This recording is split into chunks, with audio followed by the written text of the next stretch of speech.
Olá, tudo bem? Meu nome é Matheus Henrique, do canal Autocrítica da Direita. Peço que se inscrevam no canal, curtam os vídeos e ativem as notificações, que eu agradeço muito.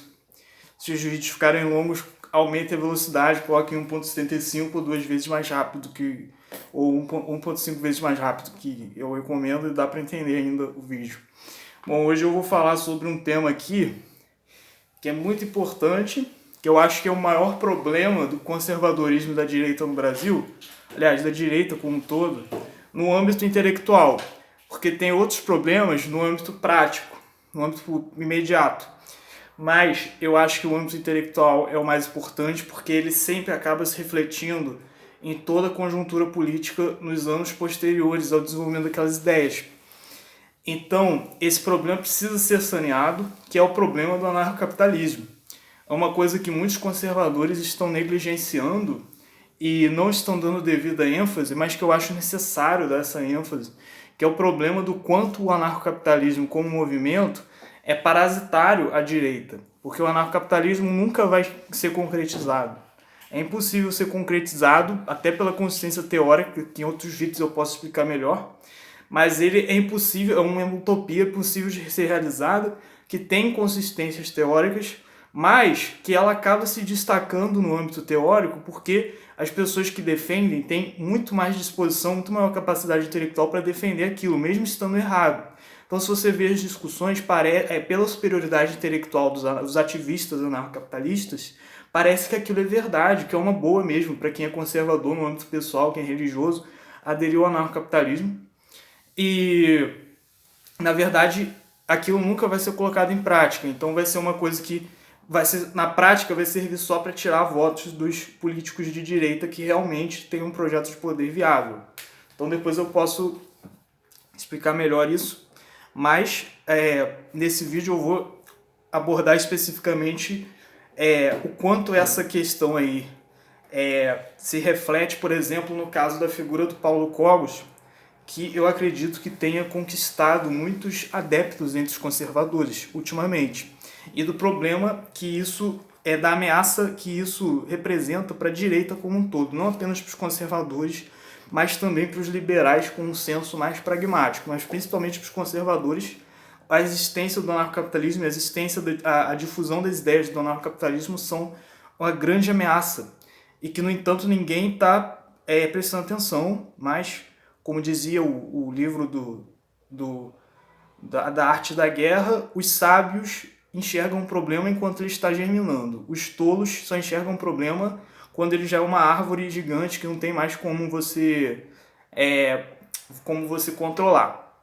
Então eu estou enxergando esse problema já enquanto ele está germinando, e que quem assiste meu canal, assiste os vídeos, tá como prova que eu avisei. Daqui a alguns anos eu acredito que isso vai dar muita merda dentro da direita, esse negócio do anarcapitalismo.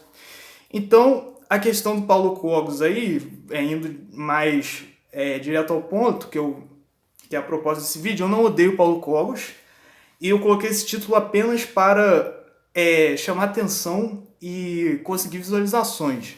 Mas a verdade é que eu acredito que a ação política do Paulo Cogos tem muitos problemas para o espectro conservador, e os conservadores têm muita lerdeza intelectual, muita apatia intelectual, e não conseguem ficar ligados para perceber o tamanho desse problema. Então, por isso que precisa de pessoas falando disso. A primeira coisa que eu vi em relação ao Paulo Cogos é o fato de que ele tem uma argumentação muito superior, ele é extremamente inteligente, tem argumentação muito, muito boa para tudo que ele defende, etc.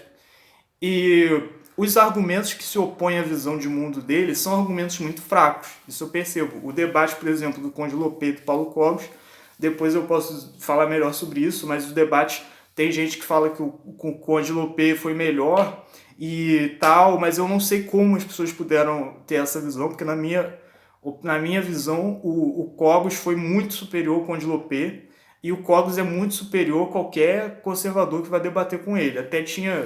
Teve o debate do Nando Moura com o Arthur, etc. Tinha gente falando, olha, eu acho que o Nando Moura tinha que debater com o Paulo Cogos, e o Nando Moura saiu totalmente humilhado, porque ele não se compara intelectualmente ao Paulo Cogos. O Paulo Cogos é muito inteligente. E eu até já vi uma série de vídeos do Nando Moura que ele colocava no final refutações do anarcocapitalismo, dizendo por que o anarcocapitalismo estava errado. Aí vira e mexe eu via uma outra frase assim, tipo, o anarcocapitalismo é uma coisa para meninos, iludidos, o conservadorismo é para homens, não sei o quê, que eu via, porra, não é por aí, cara, que vocês vão refutar o anarcocapitalismo. Você não pode refutar um inimigo sem reconhecer os méritos dele. Então as pessoas têm que reconhecer. O anarcocapitalismo é uma ideologia muito bem fundamentada intelectualmente e muito melhor fundamentada do que as outras ideologias aí concorrentes. O liberalismo tradicional, o conservadorismo, esquerda, é muito melhor fundamentado. A não ser que você busque uma fundamentação conservadora no Aristóteles, São Tomás de Aquino, que é o que eu procuro fazer, que aí o conservadorismo vai ter um fundamento melhor. Mas o conservadorismo, se você for ver tipo, só Roger Scruton, Edmund Burke, e não procurar uma raiz mais profunda na filosofia cristã, ele tem um fundamento menos, vamos dizer, vigoroso do que o anarcocapitalismo. O anarcocapitalismo é uma ideologia muito foda nesse sentido.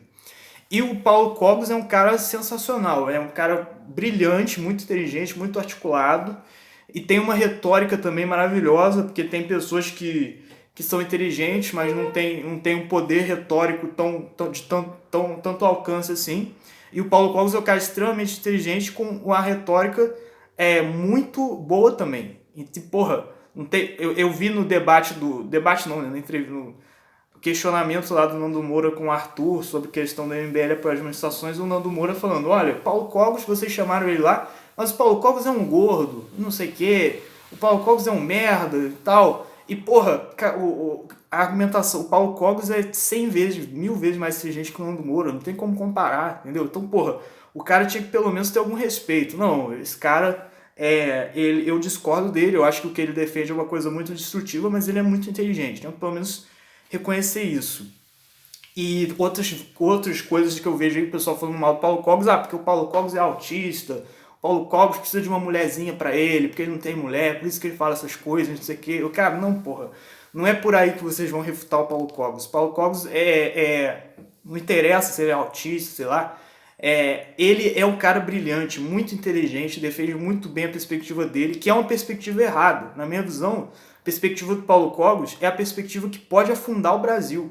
Porque, por exemplo, vamos dizer que está lá um cara da direita, mais ou menos, sei lá, o Ronaldo Caiado e Haddad disputando a presidência daqui a 4 anos, ou daqui a 8 anos depois do Bolsonaro, sei lá. O Caiado, você pode dizer, não, ele não é perfeito, ele tem alguns problemas e tal, mas a gestão, supondo que o Caiado adotasse mesmo uma medida liberal na economia, como o Bolsonaro, o Caiado seria muito melhor. Aí o que acontece? Vamos supor que o Haddad ganha por 500 mil votos. E eu não sei qual que é o alcance do Ideias Radicais, mas eu acho que tem 400 mil, 500 mil inscritos, alguma coisa assim. Aí vamos supor, esses inscritos aí dos Ideias Radicais, nem todos são anarcocapitalistas. Mas vamos supor que daqui a 4 anos, 8 anos, o movimento anarcocapitalista cresça e tenha 500 mil adeptos. Assim, esses 500 mil pessoas que deixaram de votar no Ronaldo Caiado, no João Dória, ou sei lá, qualquer outro lá menos pior, esses 500 mil anarcocapitalistas que deixaram de votar eram os que poderiam eleger um líder de direita para o Brasil. Então esse que é o grande problema do anarcocapitalismo. Eles não vão conseguir fazer porra nenhuma, porque aquilo é impossível de realizar. E até na teoria tem muitas inconsistências, que eu não vou falar agora, mas nos próximos vídeos eu pretendo elaborar. Mas ele não vai servir para nada. E a única coisa que o anarcocapitalismo vai servir é para isso, para tirar 500 mil ou 1 milhão de votos que poderiam, num caso decisivo, eleger um cara da direita. Ou poderiam também influenciar formadores de opinião. Tipo o Paulo Cogos, que é um cara brilhante, sensacional. Tem outros caras aí brilhantes que poderiam ser bons formadores de opinião no espectro conservador ou de direita, passam a defender essa porra do anarcocapitalismo. Então o anarcocapitalismo só serve para isso, para enfraquecer a direita. Então ele é um projeto político que nunca vai se realizar, não vou conseguir fazer merda nenhuma e só serve para enfraquecer a direita. Então parasita da direita. Então é por isso que o anarcocapitalismo é um grande problema, por isso que o que o Paulo Cogos defende é uma coisa que pode afundar o Brasil, pode ser o grande problema aí do Brasil daqui a alguns anos, porque pode parasitar o espectro que se teria um projeto de poder que seria menos pior. Então por isso que a gente tem que combater o anarcocapitalismo mais do que a gente combate o comunismo, que é uma coisa que depois eu vou esclarecer também. Então, resumindo essa parte, o Paulo Cogos é brilhante, sensacional e não pode ser subestimado. Você não pode pegar e torcer o narizinho pro Paulo Cogos, porque ele é autista, porque ele é gordo, então eu não vou ver nada que ele produz. Não, você tem que admitir. Eu, na verdade, até a minha opinião, o Paulo Cogos é o exemplo de militante político perfeito. Eu acho que todo o espectro político deveria procurar ter militantes iguais a Paulo Cogos. Acho que ele é um modelo de militante político, porque ele é muito inteligente, muito articulado e ainda tem uma retórica muito desenvolvida e abrangente. Então ele é um cara foda, com um nível intelectual muito alto, mas aquilo que ele defende é uma merda. É uma merda porque eles não vão conseguir realizar aquilo e o anarcocapitalismo vai só parasitar um projeto de poder ou vamos dizer, formação social e cultural da difusão de ideias de direita que depois poderiam viabilizar um projeto de poder liberal na economia e menos pior do que um projeto de poder maluco da esquerda. Então a única coisa que o anarcocapitalismo faz é enfraquecer a direita. E essas coisas não podem ser vistas separadas uma da outra. Você não pode, a partir do fato do que o Paulo Cogos defende ser uma merda, você deduzir que ele é burro, e nem a partir do fato dele ser muito inteligente, você deduzir que o que ele defende está certo. Você tem que admitir que ele é muito inteligente, que ele é um agente político sensacional, e ao mesmo tempo que ele defende uma merda. Só você admitindo essas duas coisas ao mesmo tempo, você vai ter uma visão objetiva da situação e do problema que a direita está passando. E a outra coisa que eu ia falar aí é que o Paulo Cogos é considerado conservador. Até na página dele lá no Instituto Mises, se eu não me engano, tem lá um cara que é um articulista conservador e que quer liderar uma cruzada para salvar a civilização ocidental, sei lá o quê. Eu percebo que tem muita gente assim que é admirador do Paulo Cogos dentro do espectro conservador que tem essa pegada de que o Paulo Cogos é um guerreiro cruzado a favor dos valores cristãos, não sei mais o quê, e fala isso de brincadeira. Tem gente que fala, não, eu amo Paulo Cogos é que fala tudo, compartilha o vídeo do Paulo Cogos, os conservadores. E de brincadeira, só que isso esconde um fato que é que os conservadores estão cavando a própria cova, porque assim, a difusão das ideias como a do Paulo Cogos, elas representam o quê? Representam que você pode ser conservador no âmbito pessoal, mas você não pode querer que aquilo se reflita no âmbito político. E o Paulo Cogos é o exemplo mais claro e de pessoa influente assim que representa melhor isso. E é justamente isso que a esquerda quer, que os conservadores engulam o conservadorismo deles e mantenham só no âmbito pessoal e no âmbito político e no âmbito do conjunto de normas e de regras que possam ser impostos para a sociedade toda, predomine aquilo que aqueles valores que são respaldados pela esquerda. Então, quando o Paulo Cogos fala que não, eu sou conservador, os anarcocapitalistas falam, não, eu sou conservador, mas conservador só no âmbito pessoal, eu não quero uma norma baseada nos meus valores, porque eu não vou cagar regra para a sociedade, etc. Aí eu falo, beleza, você pode dizer que você é conservador, mas a partir de uma concepção de conservadorismo que não é a única possível, porque como eu já falei nos outros vídeos sobre o lobo conservador, eu falei que o erro deles é quando eles diziam que se alguém defende o Estado, aquele cara não é conservador. O conservador tem que ser contra o Estado, porque o conservador é alguém que defende um certo conjunto de valores e não abre mão daquilo. Se você defende esse conjunto de valores, você é contra o roubo, e o Estado é um roubo. Então o conservador tem que ser contra o Estado, para ser coerente. Aí eu falo, não, cara, porque não é assim que você define um conceito. Um conceito não é uma coisa... Como a nossa linguagem ela tem uma grande margem de arbitrariedade, a gente denomina as coisas arbitrariamente, tipo, o conceito de cadeira, ele não está implícito, o signo, o símbolo da escrita cadeira não está implícito no próprio objeto de cadeira, isso é uma coisa que foi convencionada.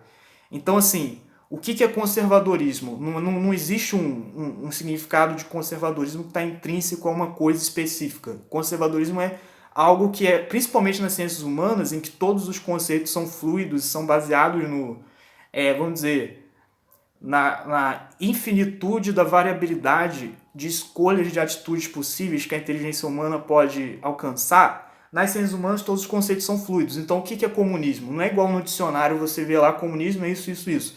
Conservadorismo é isso, isso, isso. Você tem que usar o método aristotélico, como eu falei. O que Aristóteles fazia? Quando ele definiu o conceito, ele falava o que os filósofos dizem que é isso. O filósofo fulano de tal fala que, por exemplo, no caso do conservadorismo, Aristóteles faria da seguinte forma. Ele diria, o filósofo Roger Scruton disse que o conservadorismo é isso. O filósofo, sei lá, Eric Voegelin disse que o conservadorismo é isso. Ele não tem a definição, mas usando como exemplo. O filósofo fulano de tal disse que o conservadorismo é isso. Então o conservadorismo é um núcleo comum dessas ideias que todos dizem que são. E se não tiver um núcleo comum, é uma tensão entre várias perspectivas diferentes. E essa tensão vai ser o conservadorismo. Então o negócio que o senhor Paulo Cogos fala ali, não, o conservador é aquele que é contra o Estado. Porque se você for a favor do Estado, você é um falso conservador. Não, cara, isso é mentira. Eu admito que você é conservador. Você pode ser conservador. Porque o que é conservador? Várias definições diferentes. Tem a definição do Paulo Cogos, que o conservador é aquele que quer preservar a ferro e a fogo os valores pessoais, nem que isso signifique defender o anarquismo, porque não vai defender o roubo. Pode ser. Se tem muita gente que diz que isso é um cara conservador, pode ser considerado conservador. Agora, por exemplo, o Nando Moura. O Nando Moura acha que o conservador defende o Estado caga-regras. E eu não estou falando disso de forma depreciativa, porque eu também defendo o Estado caga-regras. Talvez não seja da mesma forma que ele, mas eu também defendo. Então, assim, o Nando Moura acha que o Estado tem que interferir na vida civil, porque tem que regular drogas e, por exemplo, colocar crucifixo no parlamento ou qualquer coisa. Eu também acho que isso é viável, não estou falando mal, não. Mas, tipo, a visão dele de conservador é o projeto político que tem que se intrometer na vida civil. Então, cara, você vê, olhando para a sociedade brasileira, as pessoas que se consideram conservadoras, quantos são anarcocapitalistas e têm essa visão do conservadorismo que é a mesma do Cogos e quantos têm a visão do conservadorismo que é a mesma do Nando Moura? Eu acredito que a maioria dos conservadores é contra a maconha e o aborto. A maioria dos conservadores é a favor da intromissão do Estado na vida civil. Então, assim, você não pode pegar e invalidar essa definição de 90% dos conservadores para dizer que os conservadores são só os 10%. Não, conservador de verdade sou eu, esses outros 90% que se denominam conservadores aí é mentira. Não, cara. Pelo mero fato deles se denominarem conservadores, existe conservadorismo. Aquilo que eles chamam de conservadorismo tem que ser levado em conta na sua definição de conservadorismo, sim. Porque a linguagem humana depende da forma como as pessoas denominam as coisas. Então, tipo, não tem um significado intrínseco para nada. Depende do que as pessoas denominam aquilo. Então, se tem milhões de pessoas que são contra a maconha, contra a legalização da maconha, contra a legalização do aborto, e eles se denominam conservadores, o conservadorismo é isso sim. Você não pode não levar isso em conta na sua definição de conservadorismo. E depois eu ia dizer que essa questão aí desse balanço de valores e que você dizer que o conservador tem que ser contra o Estado, porque o Estado usurpa, vamos dizer, o direito da consciência individual de estabelecer valores, etc. Não, cara, claro que não. Porque, por exemplo, ainda que você seja anarcocapitalista, você é a favor da imposição do princípio de não agressão e do respeito absoluto ao direito da propriedade. Então, tipo, uma pessoa não pode matar outra, uma pessoa não pode roubar o carro, roubar o negócio da outra, beleza. Então, assim, a não violar o direito à propriedade também é uma norma moral. Então você vai dizer, não, o Estado não pode me impedir de matar o fulaninho, porque se o Estado me impedir de matar o fulaninho, o Estado vai estar usurpando a minha capacidade racional para deliberar sobre o que é certo e o que é errado. Então não pode ter pena contra o assassinato. Porque se tiver uma pena contra o assassinato, já é o Estado roubando a consciência individual, a capacidade de deliberar. Óbvio que não, caralho. Porque assim, a imposição de regra do Estado, ela não parte do princípio de que ela vai ser a deliberação moral única necessária na sociedade, que a pessoa não pode deliberar fora daquilo e vai roubar a consciência individual das pessoas. A ideia da intervenção do Estado é uma ideia, vamos dizer, de proporcionar um bem-estar à sociedade. E a forma como você vai proporcionar esse bem-estar, na minha visão, que é uma coisa que muita gente fica com raivinha quando eu falo, muita gente não gosta, etc., mas que eu acho que é uma coisa inevitável, é que essa relação da ação estatal para gerar um bem-estar da sociedade tem que ser baseada no maior bem possível para o maior número de pessoas possível. Se o anarcocapitalista defende o direito à propriedade, é porque para ele o direito à propriedade é o maior bem possível para o maior número de pessoas possível. Então, assim, eu acho que a força desse... eu não sigo Stuart Mill, não sigo formulação do Stuart Mill do utilitarismo, mas eu acho que quando ele formulou o princípio utilitário, foi uma sacada genial, porque ele descobriu uma coisa que estava implícita na filosofia política do Aristóteles, Platão, São Tomás de Aquino, todos os filósofos cristãos anteriores a ele, que é o maior bem possível para o número de pessoas possível. Isso era uma coisa tão óbvia que ninguém precisava nem falar. Só que Aristóteles pegou e explicitou isso. E eu acho que isso é uma coisa que tem que ser levada em conta em toda a organização da sociedade. Então o Estado não é para definir a moralidade da consciência individual de cada um. O Estado é para garantir, usando a sua capacidade de coerção para estabelecer essa situação que tenha o maior bem possível para o maior número de pessoas possível. E eu acho que essa visão é conservadora sim, porque por mais que você diga que no conservadorismo não pode ter uma imposição de regra baseada num modelo abstrato, na sociedade tem que levar em conta os costumes e os valores. Por que você tem que levar em conta os costumes e valores? Porque isso é o maior bem possível para o maior número de pessoas possível. Então, esse princípio do Stuart Mill, como um princípio positivo, ele não pode parecer que ele não vale nada, porque isso é uma coisa que é óbvia para todo mundo. Mas a questão é que uma vez que você explicita isso esclarece 100% da discussão sobre qualquer assunto. Por exemplo, você vai discutir com o anarcocapitalista, ele coloca o direito à propriedade acima do bem comum, acima do maior bem possível para o número de pessoas possível. Quando você explicita, não, mas peraí, o direito à propriedade só é válido na medida que ele garante o maior bem possível para o número de pessoas possível. Você tira aquele fetiche do direito à propriedade. E o fetiche eu já falei em outro vídeo. Fetiche é você confundir o acessório com o principal. Aliás, é isso. Você pega e, é como se fosse um cão pavloviano salivando para as botas do cara que vai deixar a ração para ele, ao invés de salivar para a própria ração. Você está vendo um acessório, está pensando que é o principal. Então, quando você desfaz esse fetichismo, por exemplo, do direito à propriedade, do socialismo, sei lá, isso muda os termos da discussão. Então, você está sempre lembrando que aquilo que tem que ser usado como base da política é o princípio do maior bem possível para o maior número de pessoas possível, é uma coisa que desfaz os fetiches que estão intrínsecos naquela discussão, esclarece a discussão.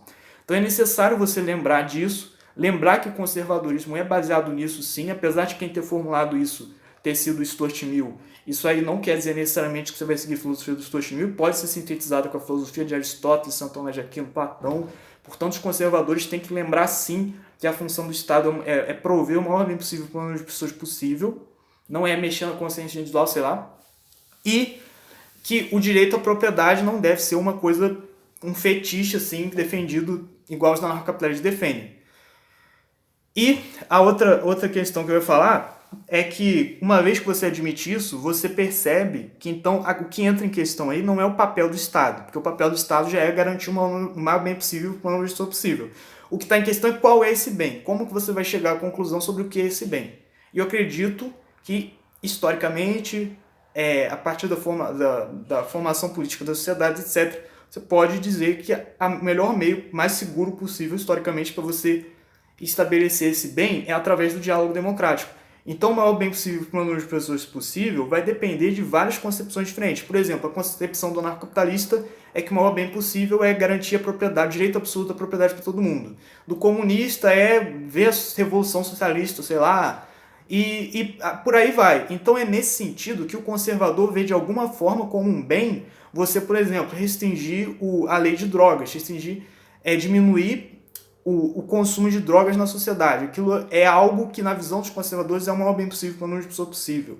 Então, isso aí é válido, não é porque o Estado vai roubar a capacidade da liberdade individual de ver o que é o certo e o errado, porque é inevitável existir alguma imposição. No mínimo, o princípio de não agressão, no caso do anarcocapitalismo, seria uma imposição. Então, o princípio de não agressão também seria uma forma de roubar da consciência individual das pessoas, especular sobre o que é o certo e errado? Claro que não, isso é uma regra básica da sociedade. A questão é que a proibição de drogas, na visão dos conservadores, também é uma regra básica da sociedade. Porque isso vai impedir as pessoas de se degradarem, porque as pessoas vão entrar num nível de consciência que vai fazer elas fazerem merda e vai ser pior para a sociedade, para o bem comum. Então isso vai ser contra o princípio do maior bem possível para o número de pessoas possível. Enfim, talvez tenha ficado alguma coisa, talvez alguma coisa não tenha ficado muito clara nesse vídeo, depois eu vou analisar e vou esclarecer nos outros vídeos. Mas, se alguém entender, espero que pelo menos uma ou duas pessoas entendam que o que eu estou colocando aqui é que a formulação do anarcocapitalismo, ainda que ele seja fundamentado de forma brilhante, de forma intelectualmente muito consolidada, essa estrutura que é usada para defender esses argumentos, é um parasita da direita. E se o pessoal da direita não ficar de olho, daqui a pouco ela vai se sobrepor às outras formas de... vai tipo, se sobrepor intelectualmente a toda a justificativa intelectual possível para o conservadorismo. E apesar das pessoas acharem que não, das pessoas desprezarem o meio intelectual, porque isso é só gente aí especulando, toda discussão que acontece no âmbito intelectual acaba se refletindo no âmbito político. Então a gente tem que ficar de olho no âmbito intelectual. Quando tem alguma coisa crescendo muito como o anarcocapitalismo e do outro lado não tem nada para defender, a gente tem que ficar ligado que isso é um perigo sim para a direita. Porque daqui a 10, nem que seja 10, 20 anos, isso vai se refletir tirando a energia da direita. Bom, no próximo vídeo eu prometo que eu vou dar continuidade a isso, tentando ser mais objetivo e falando especificamente dos problemas da filosofia política do Olavo de Carvalho no âmbito dos conservadores. Muito obrigado.